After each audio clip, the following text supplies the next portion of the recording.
And welcome back, Helldivers. Today I'm going to be going over how to read the Galactic War Map because there is zero instructions anywhere inside the game. There's zero tutorials. There's a hints button, but it is wrong in many cases. So once you log in and you come to the war table, you're going to see this screen first. You'll see the active number of Helldivers here on the left side of the screen and a bunch of historical data. Uh, that really doesn't matter too much for what you're actually going to be doing, right? At the bottom, you'll see the quick play option. That's going to drop you into any one of the three factions. Automaton's in the top left in red, Terminids in the right on orange, yellow, and purple for the Illuminate on the bottom. Just take a look at your loadout screen in the top left to make sure you're actually taking a loadout appropriate to that faction. You'll see your difficulty level underneath that. You can scroll left and right to the difficulty you have the most fun in, and underneath that you'll see what the impact is of it. Increased heavies, right? Multiple side objectives, whatever it may be. Underneath that, at the very bottom, you're going to see the samples, what are available for that difficulty level, right? Once you start working your way through the ship module upgrades, you're going to need those super samples at level 6 and up. So make sure you're picking an appropriate difficulty level if you're trying to get some more upgrades on your ship modules, right? In the bottom right, you're going to see dispatches. That's the first thing I go look for once I log into the table because it's going to have all the extra data for the any stratagems you may have or storyline impacts, whatever it may be, is going to be down there, right? The effects button in the bottom right, I wait to look at the actual planets to see what the impact of the biomes are actually going to be, and the operation modifiers, which I'll cover here in a little bit. In the middle section of the right side, that's where you see your major orders, minor orders, strategic opportunities, and your personal order. Okay, that's where you're going to see a status bar for all of them and what the objectives are going to be. You'll also see them blinking on the map. So any targets for the major orders are going to be indicated very readily, as well as any defense missions with a shield and a blinking icon for wherever it happens to be, usually tied to some kind of major order for those. In the top right, that's where you'll see the Democracy Space Station menu and the hints button itself, as well as your socials if you want to log in there.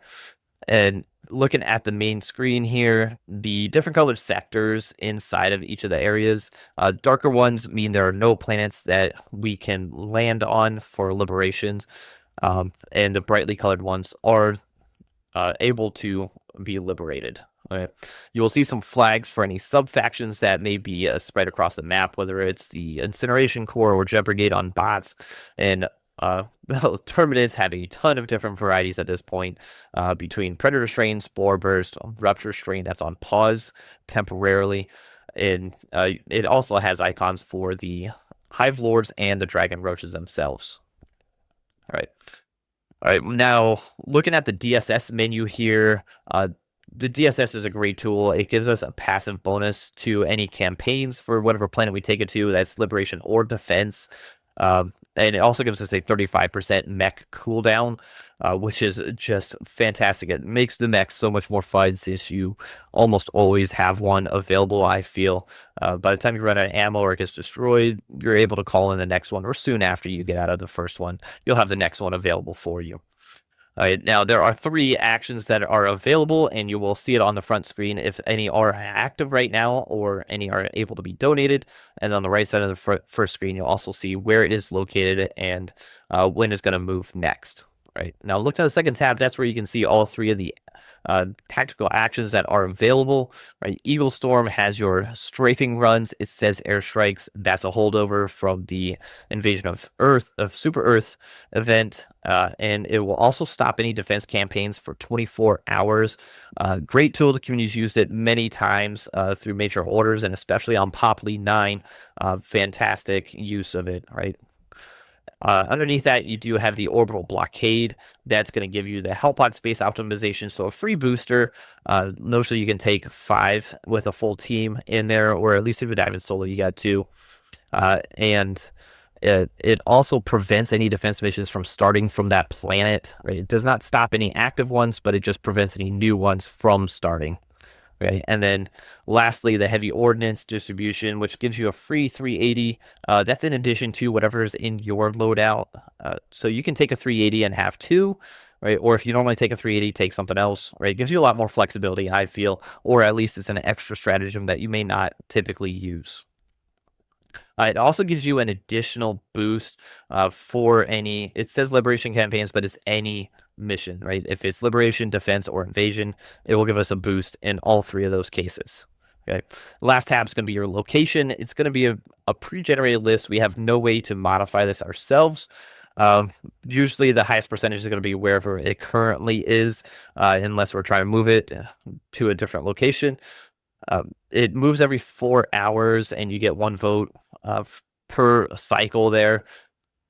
Now, say we do liberate a planet, it's going to move automatically to the next highest percentage that's on the list, and will not reset the timer itself, right? The end time is still going to be the end time. So we can use an extra vote at that point, and we'll give you another one to move it to whatever the next objective is if we didn't have another major order planet that was available. Like this major order that we have going on, if we capture Lyseth, it will not automatically move on to Menkent, which would be the next one in line. Now, if it is a defense that finishes or we lose a defense, it's going to stay on that planet because it is still a candidate for liberation at that point. So it will indeed stay on that planet. Okay. Now, looking back out at the main map here, zooming into one of the sectors, right inside the sector itself, you can kind of see how many active divers are in this sector. And then once you cursor over a planet, you can see the different supply lines that are coming from the planets, linking them all together. If it's a defense, you'll see arrows on one of the supply lines indicating where the source planet is. Right, you'll get a picture of the biome, which doesn't tell you that much. It just kind of gives you a quick graphical representation of what the terrain is going to be like. Underneath that, you're going to see, if it's a liberation planet, you're going to see a single line. If it's a defense, you'll see 2 lines, kind of what our progress is compared to the enemy's progress, right? But liberation is push-pull. It's going to slowly increase if we have enough divers completing operations on that planet. And then every hour, you'll see the resistance rate there. That's going to be subtracted from our liberation percentage. Okay, so the higher resistance rates, obviously going to take much longer, since it's like a 4 or 5% is going to be subtracted every hour. We're going to need to at least meet that to have a stalemate, or notionally you want to exceed it. So really you want to try to liberate low resistance planets when possible. Underneath that, you will see any sub-factions or notes that are impacting that planet specifically. Okay, if there's any changes to the stratagem usages or special factions, you're going to get some extra info there. Now, once you drill into the planet itself, this is where I like to pull up the effects tab and immediately take a look at what that biome specifically is doing to us, because there's a wide variety and it does have impacts to your loadouts. Okay, if you are extremely reliant on fast cooldown stratagems and you're playing on an ion storm planet, you're going to be denied the use of those for a little bit every so often.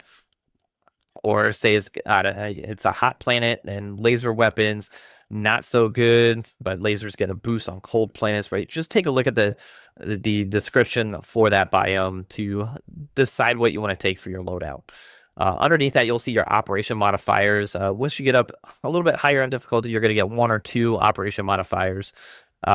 There's quite a wide variety that are available inside the game. Each faction does have at least 1 modifier specific to them. On bots, you have gunship patrols. Illuminates have the Leviathan blockade, and then Terminates have both Shrinker patrols or a map covered by spores. So the map is relatively useless at that point. It just has the main objective and sub objectives, and you can't see where the enemies are or nests. All you can see are objectives once they're either called out or the orange ones that are already on the map. Okay, but take a look at that, and as you move around between the operations, you can see the difference in the operation modifiers to pick one that you like, right? And then once you actually drill down into the operation, you can see what the mission types are available, right? 1 to 3 missions, depending on the difficulty level. Once you get up to the higher levels and you have super samples available, you're going to be seeing 3 missions inside of the operation. You want to complete all 3. Or you don't need to necessarily complete them all in one day, and it will keep them available to you. Say the planet is liberated, you will still have that operation available to you if you want to finish that off. Okay. Obviously, it won't have any impact to any campaigns that are going somewhere else, like say the planet was liberated, you want to go back in there, you can. It's not going to help you out at that point, or it's not going to help the planet. Now, looking at the icons, you can quickly see what the different mission types are. The only one that's doubled up is Eradicate and Blitz missions, so you definitely need to cursor over those to see what they are. But if you cursor over each of the missions, you can see what the map looks like on there, or if it's covered by map spores, then you won't really be able to see anything outside of the main and sub-objectives and one side objective. But looking at the rest of the maps, you can see the red areas that indicate mostly where bases and nests are, but some side objectives will be indicated by those red circles as well. But you can take a look at kind of what the layout looks like. Is there water in the way? Is this a map where I'm going to have to be running almost the entire time to run between objectives or get around obstacles, depending on the planet type, right? But just take a look at it. I like to kind of do a very fast game plan.